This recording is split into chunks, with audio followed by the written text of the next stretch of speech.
আচার্য। বলো তো দেখি, পতাকার মধ্যে কয়টি রং আছে? শিক্ষক এসে শুধালেন হেসে দ্বিতীয় শ্রেণীর কাছে। একসাথে মেলে সব ছেলে বলে চিৎকার করে জোরে, তিনটি বর্ণ রয়েছে রাঙানো জাতীয় পতাকা জুড়ে। শ্রেণীর পেছনে বেঞ্চের কোণে শিশু ছিল এক বসে, পতাকার মাঝে 5 রং আছে বলল সে মৃদু ভাষে। কথা তার শুনে বাকি শিশুগণে হেসে খায় লুটোপুটি। শিক্ষক রেগে বলেন হেঁকে, বোঝাও কি ঘরে 5টি? মাথা নিচু করে ভয়াদ্দু স্বরে সরল শিশুটি বলে, উপরে গেরুয়া মাঝখানে সাদা, সবুজ আছে তার তলে, আর আছে আঁকা গোলাকার চাকা, নীল রং আছে এতে।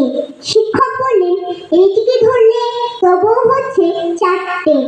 অবুঝ শিশুটি বলল তখন, রং আছে আর এক, লাল লাল ছোপ, দাগ দেখা যায় ওই পতাকার মাঝে। বাবাকে যখন আনলে ওরা কফিনের ঢাকা খুলে, জড়ানো রয়েছে দুখানা তার, পতাকা আর ফুলে। রক্তের দাগে ছিল লাল ছোপ ওই পতাকার মাঝে। এই নিয়ে মোট হলো 5টি, এবার তো ঠিক আছে?